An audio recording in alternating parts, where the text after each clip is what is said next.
মাটিকে ডাক দে বলে, মাটি তুমি আমার কাছে কান্নাকাটি করলেও লাভ নাই, কারণ আমার পূর্বে আমাদের লিডার আসছে, জিব্রাইল আসছে, ইসরাফিল আসছে, মিকাইল আসছে, তাদের অন্তরের ভিতরে মায়া লাগছে, তারা চলে গেছে। কিন্তু আমার তোমার কান্নার চাইতে যেই প্রতিপালক আমাকে বানাইছে, যে আল্লাহ আমাকে বানাইছে, সেই আল্লাহ আমাকে অর্ডার করেছে তোমাকে নেওয়ার জন্য। সুতরাং তোমার কান্নাকাটি আমার অন্তরের ভিতরে দয়া মায়া সৃষ্টি করতে পারবে না। সুতরাং তোমাকে আমি নিয়েই যাইব। যখন মালাকুল মউত আজরাইল মাটি নিয়ে আল্লাহ তাআলার দরবারে উপস্থিত হলেন, আল্লাহ তাআলা যখন জিজ্ঞাসা করলেন, আজরাইল তুমি কিভাবে মাটি নিয়ে আসলা, তুমি কিভাবে মাটি নিয়ে আসলা, তোমার কাছে কি মাটি কান্নাকাটি করে নাই? আজরাইল আল্লাহ তাআলার জবাবে ডাক দে বলে, আল্লাহ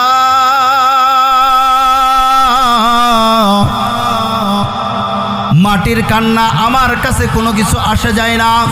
তুমি আল্লাহ আমার প্রতিপালক, আমার রব, তুমি আমাকে অর্ডার করেছো, তোমার অর্ডারটাই মাটির কান্নার চাইতেও আমার কাছে প্রাধান্য।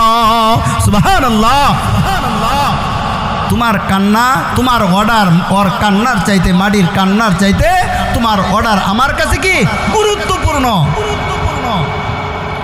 তখন আল্লাহ রব্বুল আলামিন আজরাইলকে ডাক দে বলে, আজরাইল তুমি যে এই মাটি কিনে আসছো, আজকে আমার হুকুম পালন করছো, আজকে আমি আল্লাহ রব্বুল আলামিন তোমাকে আরেকটা কাজ দিতে চাই, আরেকটা কাজ দিতে চাই। বলেন যে কি কাজ? বলে যে আজরাইল আমি যেই মাটি নিয়ে আসছো, এই মাটি দ্বারা যেই সমস্ত আদম সন্তান পৃথিবীতে আমি পাঠাইব, কিয়ামত পর্যন্ত যত মানুষ আল্লাহ তাআলা পৃথিবীতে পাঠাইবেন, সমস্ত মানুষের জানটা রুটা বের করার জন্য তোমাকে আমি এই দায়িত্বটা দিতে চাই।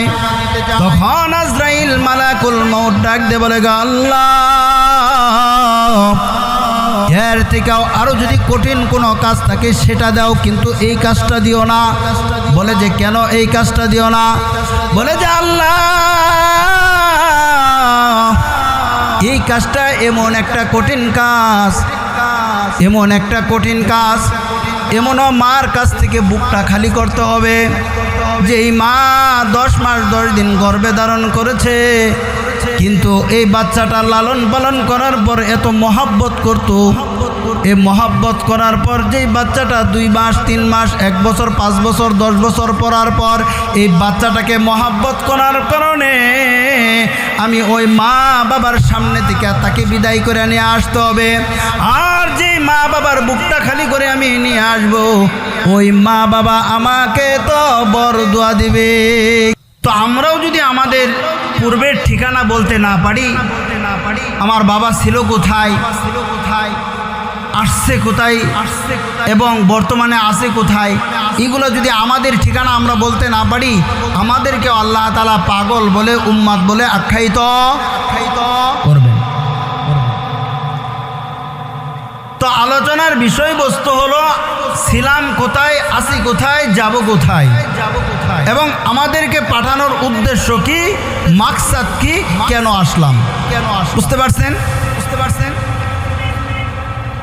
আল্লাহ তাআলা যখন পৃথিবী সৃষ্টি করেছে, পৃথিবীতে সৃষ্টি করার পর পৃথিবীতে কোনো মানব কোনো কিছুই আল্লাহ তাআলা বানায় নাই, সৃষ্টি করে নাই। কোনো কিছুই আল্লাহ তাআলা কি করে নাই, বানায় নাই, সৃষ্টি করে নাই। তো পৃথিবীটা সুন্দর করে সাজাইছেন। সাজানোর পর আল্লাহ তাআলা আমাদের পূর্বে একটা জাতি আল্লাহ তাআলা পৃথিবীতে পাঠাইছেন। সেই জাতির নাম হলো জিন জাতি। কি জাতি? জিন জাতি। এজন্যই আল্লাহ তাআলা কোরআনের ভিতরে বলেন, মা খালাকাতুল জিন্না ওয়াল ইনসা ইল্লা লিয়াবুদুন। আমি আল্লাহ রব্বুল আলামিন পৃথিবীতে শুধু জিন এবং মানুষকে সৃষ্টি করেছি। বলেন তো কাদেরকে সৃষ্টি করেছে? জোরে আওয়াজ দিবেন, বলেন তো কাদেরকে সৃষ্টি করেছে? জোরে আওয়াজ দেন মিয়া, মুড়ির মতন ফুটাই গেছে। একটু আগে না আমার লগে কথা দিলেন যে জোরে আওয়াজ দিবেন, জোরে আওয়াজ দিবেন, জোরে আওয়াজ দিবেন না, জোরে আওয়াজ দিবেন না, জোরে আওয়াজ দিবেন। বলেন তো আল্লাহ তাআলা জিন এবং ইনসান, জিন এবং ইনসান, জিন এবং মানুষদেরকে আল্লাহ তাআলা কেন বানাইছেন? ইল্লা লিয়াবুদুন, তার ইবাদত করার জন্য। কিসের জন্য? কার ইবাদত? কোন মানুষের, কোন মূর্তির, কোন ব্যক্তির, রাষ্ট্রপ্রধানের, আমেরিকার, সাউলা মুদ্দার? কার ইবাদত? কার ইবাদত করব?